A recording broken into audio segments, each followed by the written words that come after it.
Hello, guys and gals, and welcome. So, I wanted to make sure I got this out before Diablo 4 went live. And this is something that we learned through beta and server slam, and I wanted to pass this knowledge on to you guys. This is a mistake that you guys need to make sure that you don't make. It's a very simple one, but it's a very powerful one, and it'll make a big difference in how you progress through the game. This has to do with upgrading items. So as you go to the various panels throughout the game and you go to upgrade your items, you're going to find out that upgrading rares or doing anything to rare items is far cheaper than doing anything to legendaries. What this means is that as you go through the game and you start to realize, hey, I found this really nice legendary aspect, it's going to give me some really good effects, right?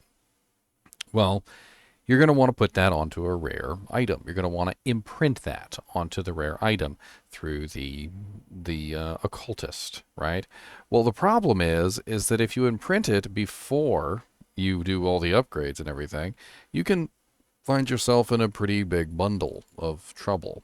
And what do I mean by this? Well, first, let's take a look at the enchanter window. This is the enchanter window for a rare item. And as you can see, you can enchant an item. It costs you about 2,900 gold. It's not really too expensive.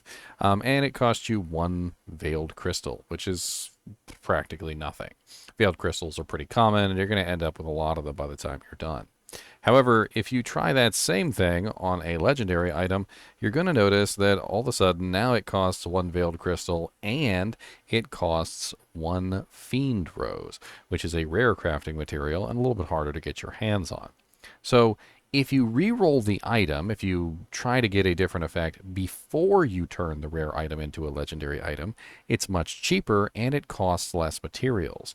And this goes for pretty much everything throughout the game. Whenever you're looking at doing anything to a legendary item, it always costs a lot.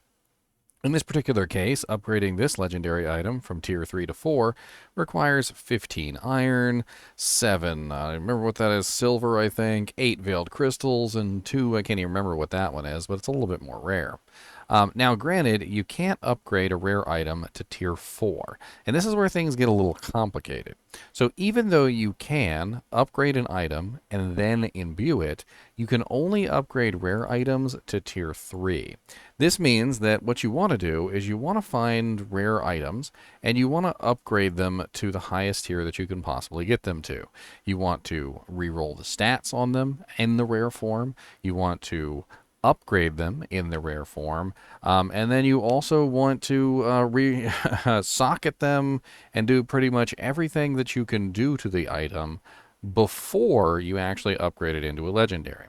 It's going to be much cheaper to do it this way in the long run, and in general, it's going to cost you a lot less gold also, because if you try to upgrade an item from, tier 1 to tier 2 or tier 2 to tier 3, etc.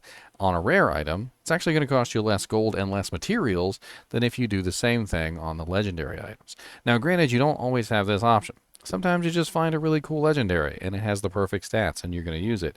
And in that case, you're just going to have to bite the bullet and you're just going to have to upgrade it as it is with the higher cost and the higher material cost. However, if you do it this way, you can get a very nice rare item, then attach the legendary aspect to the rare item, and then upgrade it the fourth time to its completion for a lot cheaper than you would otherwise. This is a mistake that I made early on, and I had upgraded a couple items into legendary items a little bit too fast, and I was hit in the face with this, which caused me to be like, oh, okay, well, I don't have any Fiend Roses, so if I had done this as a rare, it would have only cost me one Veiled Crystal, but since I'm doing it as a legendary, now it costs me one Veiled Crystal and a Fiend Rose. Now, as you go forward, we might find out that Fiend Roses aren't as difficult to come by as we might think, but wouldn't it be easier just to re-roll it as a rare instead of re-rolling it as a legendary? It's just an order of operations, like good old PEMDAS back in school.